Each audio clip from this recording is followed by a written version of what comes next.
So you're trying to write a story. Could be a video game, could be a D&D campaign, short story, could be a novel, could be a screenplay.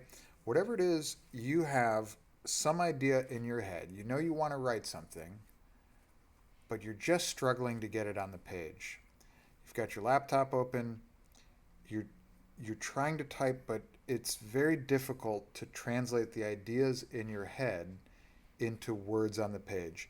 How should we what are some ways that we can go about improving that pipeline from back here onto the screen and ultimately onto the page so someone can read it? Um, well, I have a tool that I want to talk about today that you can use to help yourself write. And before I get into what that tool is, the very specific, helpful, pragmatic way to improve this process, I want to talk about one of the reasons why this is a challenge for a lot of us. I was a teacher for many, many years and have assigned countless numbers of writing assignments for students.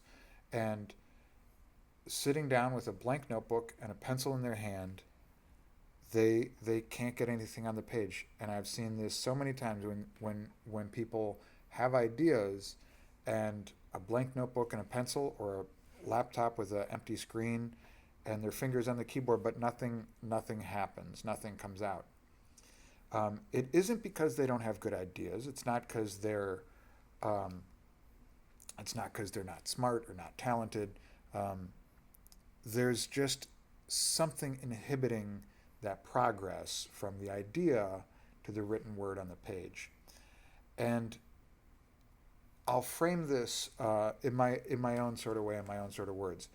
When we have our ideas in our head, they're different language, so to speak. They're in a different form, in a different context, and that form might not be as clear as what it must be when written in black and white with ink or pixels uh, in written language on the page itself.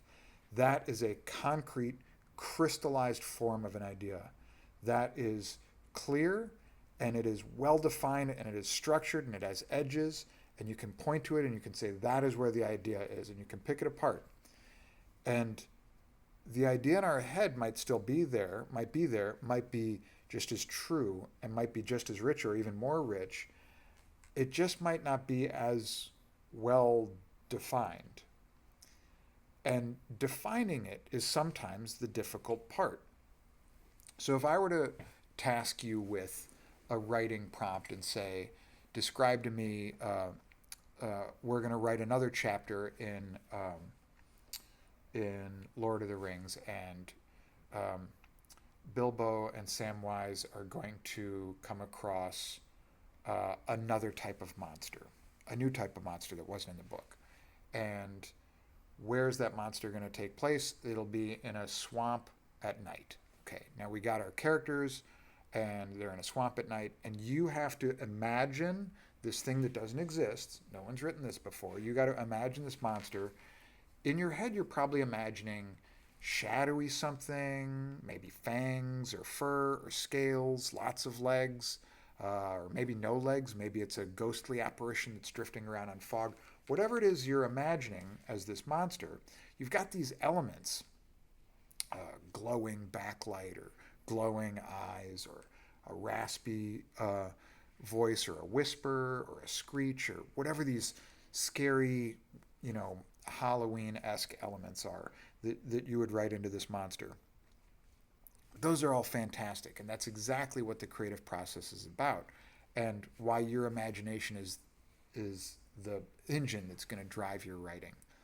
But just thinking wispy, ghostly apparition that's floating around on fog with glowing eyes and whispery voice, um, those are ideas, but they're vague. They're not concrete. They're not crystallized.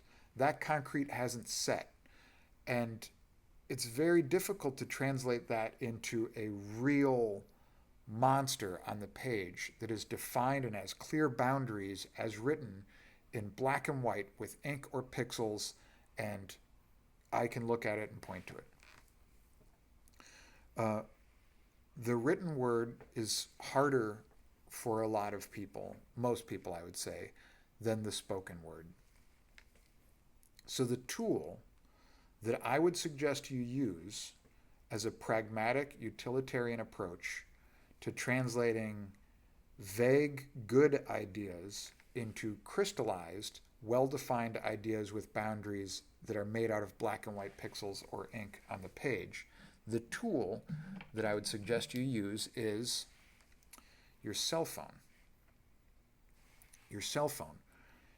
Grab your phone and open the voice recorder app and go for a walk or sit in your parked car, or go into a room where there's no one else around and say it.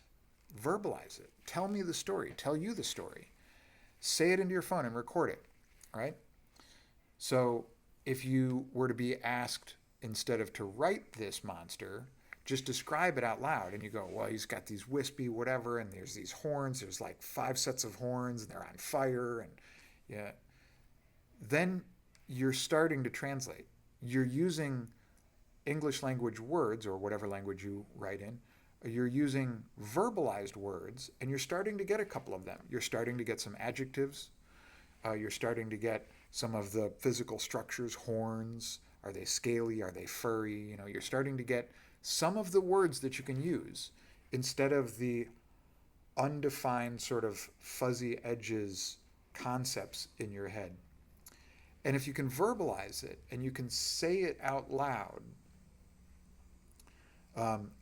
your computer will type it out for you, or your phone will type it out for you, and you can have a transcript of it. Or you can just listen back and take some of those words, and then you can take and jot down or type down scaly, furry, fangs, bloody teeth, glowing eyes, floating on a cloud of black fog. Those words, and you start writing those out on the page, not in sentences, just fragments. Just put the fragments out there. And once you have floating along on a cloud of black fog, then it's a lot easier. I've come up with that, and I've verbalized that into my phone. Then I've got this little fragment that says floating along on a cloud of black fog. Ooh, that's a good one. The monster emerged from the darkness, not on crawling legs, but floating along on a cloud of black fog, right? Then I can start taking those fragments and assembling them into sentences. You don't need to have the entire story and structure all at once, and you don't need to start at the beginning and just write through to the end. Having a piece that you can put out there and then build out from, and even if you leave blanks intentionally, right? Put in a bunch of asterisks. Just hold, shift, and then just put in a whole line of asterisks, and you go, this isn't filled in yet. I know I need to put something in here, but I don't know what that is yet, because that's between the floating along in a cloud of black fog, something, huge bloody fangs, right? And you get the fragments together, and then you build from the fragments, and then you assemble those fragments into larger structures, and you fill in the gaps between them.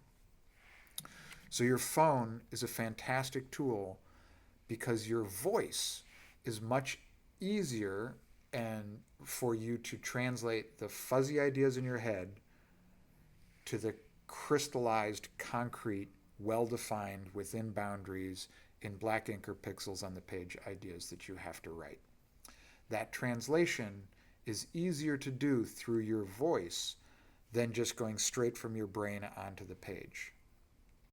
If you find this useful, let me know in the comments below, or if you have another way to overcome that roadblock, that pitfall that all of us have, where it's difficult to translate an idea from your head onto the page, let me know as well. Or if you have another framework, another way to explain this phenomenon, share that with all of us, because the more we develop this conversation, the more we talk about these kinds of things, the better we understand our own process, the more tools in our toolbox we have to overcome our challenges, and the better writers we will all become. Thank you guys very much.